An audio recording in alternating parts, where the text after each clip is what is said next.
بسم اللہ الرحمن الرحیم۔ نبی مکرم صلی اللہ علیہ وسلم کی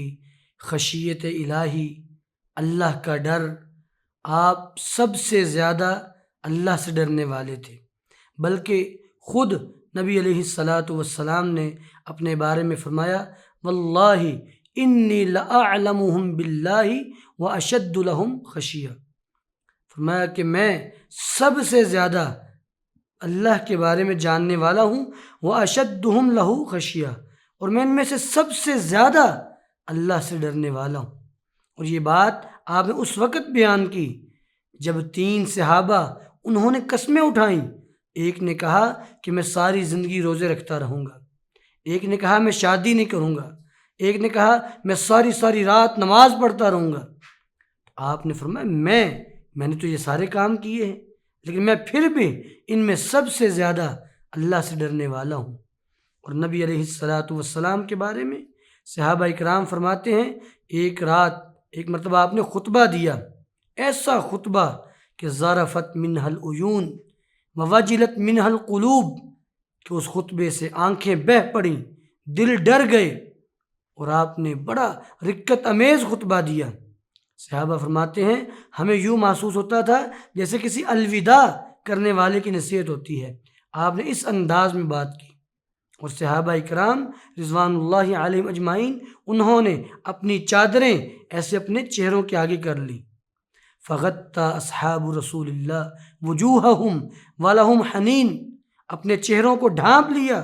اور ان کی ہلکی ہلکی چیخوں کی آواز آتی۔ تو نبی علیہ الصلاۃ والسلام اس انداز میں بات کرتے، اور آپ نے فرمایا لو تعلمون ما اعلم لضحکتم قلیلا ولبکیتم کثیرا، اگر جو باتیں میں جانتا ہوں اگر تم جان لو تو تم کم ہنسا کرو گے، زیادہ رویا کرو گے۔ نبی علیہ الصلاۃ والسلام سب سے زیادہ اللہ سے ڈرنے والے، ہر وقت اللہ رب العالمین کی خشیت اپنے دل میں رکھنے والے، حتیٰ کہ ایک مرتبہ حضرت صدیق اکبر رضی اللہ تعالیٰ عنہ انہوں نے نبی علیہ السلام سے کہا، اللہ کے رسول آپ کے چند سفید بال آ گئے ہیں، آپ بوڑھے ہو گئے ہیں اللہ کے رسول۔ تو آپ نے فرمایا شیبتنی واقعہ ہود مرسلات اما یتساءلون واذا الشمس کوورت، میں 5 صورتوں نے مجھے بوڑھا کر دیا ہے، سورہ ہود، سورہ مرسلات، سورہ عما یتساءلون، سورہ اذا الشمس کوورت اور سورہ واقعہ۔ تو فرمایا ان 5 صورتوں نے مجھے بوڑھا کر دیا ہے، یعنی ان 5 صورتوں میں اللہ رب العالمین نے اپنے جاہ و جلال، قیامت کا تذکرہ اور سابقہ قوموں کے ساتھ اللہ نے جو معاملہ کیا ان معاملات کو بیان کیا ہے، اور آپ ڈر کے بنا پہ آپ کے بال سفید ہو گئے۔ اور نبی علیہ الصلاۃ والسلام ایک دن مسجد میں تشریف لائے، فرمایا کیف انعم وقد التمک صاحب القرن، فرمایا کہ میں کیسے خوش ہو جاؤں، حالانکہ جو فرشتہ سور پھونکنے والا ہے اس نے اپنے ہاتھ میں سور پکڑ رکھا ہے، کان اللہ کی طرف لگا رکھے ہیں، جیسے حکم ہوگا فوری سور پھونک دے گا۔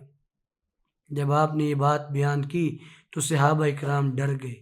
کہ اللہ کے رسول بتلائیے پھر ہم کیا کہا کریں۔ میں تم کثرت سے یہ پڑھا کرو حسبنا اللہ ونعم الوکیل، کہ ہمیں اللہ ہی کافی ہے اور وہ بہترین کارساز ہے۔ تو گویا کہ نبی علیہ الصلاۃ والسلام ہر وقت اللہ رب العالمین کا ڈر اپنے دل میں رکھنے والے۔ اور پھر حضرت ابو ذر غفاری فرماتے ہیں رضی اللہ تعالیٰ عنہ، ایک مرتبہ نبی علیہ السلام ساری رات قیام کیا اور آپ ایک ہی آیت پڑھتے رہے، ان تعذبہم فانہم عباد، اے اللہ اگر تو ان کو عذاب دیتا ہے تو یہ تیرے ہی تو بندے ہیں، اگر تو ان کو معاف کر دیتا ہے تو بہت بخشنے والا ہے، بہت رحم کرنے والا ہے۔ نبی علیہ الصلاۃ والسلام کی خشیت الہی کا یہ عالم تھا۔ صحابہ فرماتے ہیں ایک مرتبہ سورج کو گرہن لگ گیا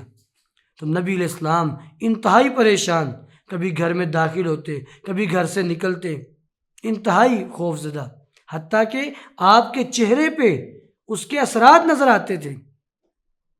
فرماتے ہیں کہ پھر نبی علیہ السلام نے صحابہ اکرام کو جمع کیا اور آپ نے صلاۃ کسوف پڑھائی، لمبی نماز پڑھائی، لمبے رکوع کیے اس میں آپ نے، مقصد اپنے رب کو راضی کرنا۔ اور صحابہ فرماتے ہیں کہ ہم نے آپ کو سنا جب آپ صلاۃ کسوف پڑھا رہے تھے، سجدے میں گئے، آپ زاروں کی طرح رو رہے تھے، اور آپ فرماتے تھے اللہ کیا تو نے مجھ سے وعدہ نہیں کیا قرآن کریم میں کہ جب تک میں ان کے اندر موجود ہوں تو عذاب نہیں بھیجے گا؟ کہ تو نے وعدہ نہیں کیا مجھ سے کہ جب تک لوگ استغفار کرتے رہیں گے تو عذاب نہیں بھیجے گا؟ آپ یہ بات کہتے جاتے اور زاروں کی طرح روئی جاتے۔ تو گویا کہ اللہ کے رسول جن کے جنتی ہونے پہ ہمارا ایمان ہے، لیکن اللہ سے اتنا ڈرنے والے، اتنی خشیت الہی رکھنے والے، حتیٰ کہ حضرت عبداللہ بن مسعود فرماتے ہیں رضی اللہ تعالیٰ عنہ، ایک دن آپ مسجد میں تشریف لائے تو میں مسجد میں بیٹھا ہوا تھا، آپ نے کہا کہ عبداللہ مجھے نا قرآن پڑھ کے سناؤ۔ تو میں نے کہا اللہ کے رسول میں آپ کو پڑھ کے سناؤں؟ آپ ہی تو نازل ہوا ہے۔ تو آپ نے فرمایا کہ انی احب ان اسمع من غیری، مجھے اچھا لگتا ہے، میرا دل چاہتا ہے کہ میں کسی اور سے سنوں۔ فرماتے ہیں میں نے سورہ نساء کی تلاوت شروع کر دی اور میں پڑھتا گیا، نبی علیہ السلام سنتے گئے، حتیٰ کہ جب میں اس آیت پہ پہنچا فَكَيْفَ إِذَا جِئْنَا مِن كُلِّ أُمَّةٍ بِشَهِيدٍ وَجِئْنَا بِكَ عَلَى هَؤُلَاءِ شَهِيدًا، جب اس آیت پہ پہنچا تو میں نے چہرہ اٹھا کے دیکھا، نبی علیہ السلام زاروں کی طرح رو رہے تھے، آپ کی داڑھی مبارک بھیگ چکی تھی، یعنی اتنی خشیت الہی آپ کی، اتنا آپ اللہ کے ڈر سے رویا کرتے تھے۔ اور نماز کے بارے میں جو صحابہ کرام نے بیان کیا کہ آپ نماز پڑھ رہے ہوتے وَلِجَوْفِهِ عَزِيزٌ كَعَزِيزِ الْمِرْجَلِ، آپ کے سینے سے ایسے آواز آتی جیسے ہنڈیا ابلنے کی آواز ہوتی ہے، ایسے رونے کی وجہ سے آپ کے سینے سے آواز آتی تھی۔ اور اماں جی عائشہ فرماتی ہیں جب بھی کبھی تیز ہوا چلتی نا آپ پریشان ہو جاتے، کیونکہ جب قوم عاد پہ عذاب آیا تھا اس سے پہلے ایک بادل آیا تھا جس میں سے ٹھنڈی ہوا آتی تھی، اور انہوں نے یہی سمجھا ھذا عارض ممطرنا، یہ جو بادل آیا ہے یہ ہم پہ بارش برسائے گا۔ وہ جو بارش برسانے والا بادل سمجھ رہے تھے، اسی بادل سے پھر آگ نکلی۔ اسی لیے جب کوئی بادل آتے، گھٹا چھا جاتی، اندھیرا ہو جاتا، بجلی کڑکتی، تو آپ کے چہرے پر اس کے اثرات دکھائی دیتے، آپ اللہ سے ڈرتے اور زاروں کی طرح رونے والے، حتیٰ کہ آپ اتنے لمبے لمبے قیام کرتے، رات کو اتنی لمبی لمبی تہجد پڑھتے، آپ کے قدم مبارک سوج جاتے۔ اماں جی فرماتی ہیں ہم نے کہا اللہ کے رسول آپ اتنے لمبے قیام کرتے ہیں حالانکہ اللہ نے آپ کے اگلے پچھلے سارے گناہ معاف کر دیے۔ تو آپ نے فرمایا افلا اکون عبدا شکورا، کہ میں اللہ کا شکر گزار بندہ نہ بن کے رہوں۔ گویا کہ آپ اللہ سے ڈرتے ہوئے، حالانکہ یہ بات برحق ہے کہ آپ کے اگلے پچھلے گناہ معاف، گناہ تھے ہی نہیں، گناہ تو ہے ہی نہیں تھے، پھر بھی اعلان اللہ تعالیٰ کی طرف سے تھا کہ آپ کے ذمے کوئی گناہ نہیں ہے، پھر بھی آپ اللہ سے اتنا ڈرنے والے تھے۔ اللہ ہمیں بھی ایسا ڈر عطا فرمائے، بلکہ نبی علیہ السلام بھی یہ دعا پڑھا کرتے تھے، ہمیں بھی پڑھنی چاہیے کہ اللہ مجھے ایسا ڈر عطا فرما جو تیرے اور تیری نافرمانی کے درمیان حائل ہو جائے، یعنی اللہم انی اسألک خشیتک، اللہ میں تجھ سے تیری خشیت مانگتا ہوں، تجھ سے ڈر تیرا مانگتا ہوں کہ میں تجھ سے ڈرتا رہوں،